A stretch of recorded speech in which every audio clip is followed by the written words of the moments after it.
మిత్రులారా నమస్తే, నేను మీ ప్రసాద్ మూర్తి. ఎన్నికల ఫలితాలు చూశారు. ఎన్నికల భారతంలో చిత్ర విచిత్రాలు జరుగుతాయండి.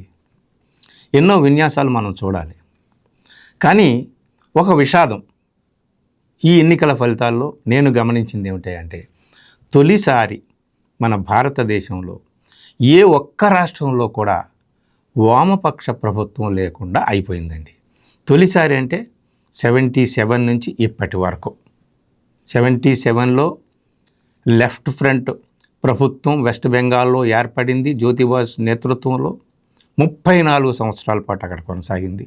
ఆ తర్వాత కేరళలో, త్రిపురలో ఎక్కడో ఒక చోట, 3 చోట్ల కొన్నిసార్లు, 2 చోట్ల కొన్నిసార్లు, కనీసం ఒక రాష్ట్రంలోనైనా సరే ఇప్పటి వరకు, అప్పటి నుంచి ఇప్పటి వరకు లెఫ్ట్ లెగసీ కొనసాగుతూ వచ్చిందండి.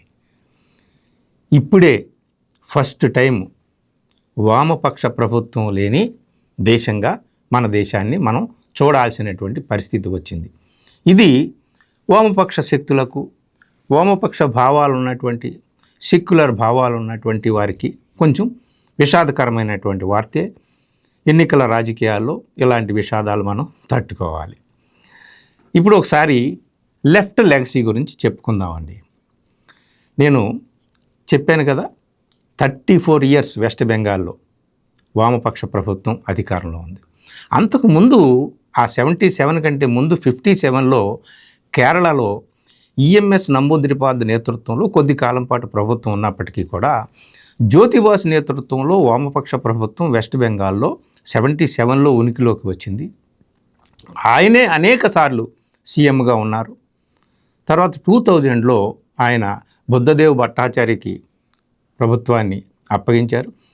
2011 వరకు అక్కడ లెఫ్ట్ లెగసీ కొనసాగింది. 34 ఇయర్స్. 2011లో తృణమూల్ కాంగ్రెస్ అధికారంలోకి వచ్చింది, వామపక్ష ప్రభుత్వాన్ని కూల్చివేసి.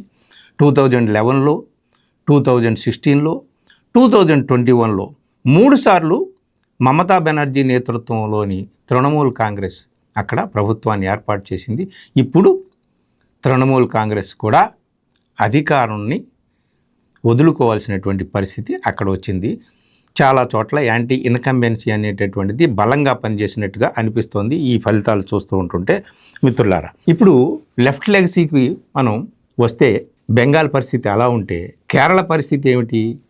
ఈఎంఎస్ నంబూదిరిపాద్ నేతృత్వంలో కొద్ది కాలం పాటే ప్రభుత్వం అక్కడ లెఫ్ట్ ప్రభుత్వం ఉందని చెప్పాను కదా 57లో. తర్వాత 80s 90s నుంచి మధ్యలో మళ్ళీ కాంగ్రెస్ నేతృత్వంలోని యూడిఎఫ్ అధికారంలోకి రావడం, మళ్ళీ వామపక్షాల నేతృత్వంలోని ఎల్డిఎఫ్ అధికారంలోకి రావడం, ఈకే నైనార్ దగ్గర నుంచి ఇప్పటి వరకు విజయన్ వరకు అలా లెఫ్ట్ లెగసీ కంటిన్యూ అవుతూ వస్తుంది. 2016లోనూ ఎల్డిఎఫ్ఏ అధికారంలోకి వచ్చింది, 2021లోనూ ఎల్డిఎఫ్ఏ అధికారంలోకి వచ్చింది. ఇప్పుడు ఎల్డిఎఫ్ అధికారాన్ని అక్కడ కోల్పోయింది. త్రిపురలో 78 నుంచి 2018 వరకు లెఫ్ట్ ఫ్రంట్ అక్కడ అధికారంలో ఉంది. కేవలం మధ్యలో 1988 నుంచి 1993 వరకు 5 సంవత్సరాల మినహా అక్కడ లెఫ్ట్ లెగసీ చాలా బాగా కంటిన్యూ అయింది. అయితే 2000 అటు వెస్ట్ బెంగాల్లోనూ వామపక్ష ప్రభుత్వం ఉనికిలో లేకుండా అయ్యింది 2011 తర్వాత. 2018 తర్వాత త్రిపురలో కూడా వామపక్ష లెగసీ లేకుండా అయ్యింది. తర్వాత ఒక రాష్ట్రం మిగిలింది కేరళ, ఎల్డిఎఫ్ అధికారంలో ఉంటూ ఆ రాష్ట్రం కేరళలో కూడా ఇప్పుడు ఎల్డిఎఫ్ అధికారాన్ని కోల్పోయిందండి.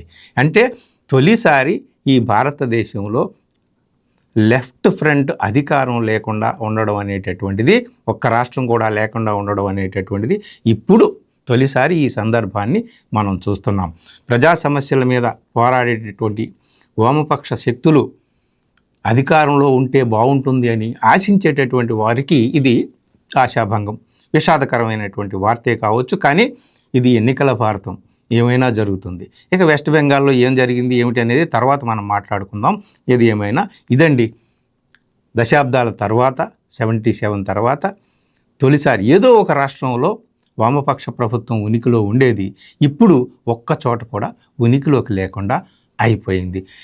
ఇది దీన్ని విషాదం అంటామా, లేకపోతే ఈ ఎన్నికల భారతంలో ఇదొక విచిత్రం అంటామా, ఏమంటాం ఏమో మీరే చెప్పాలి. Thank you.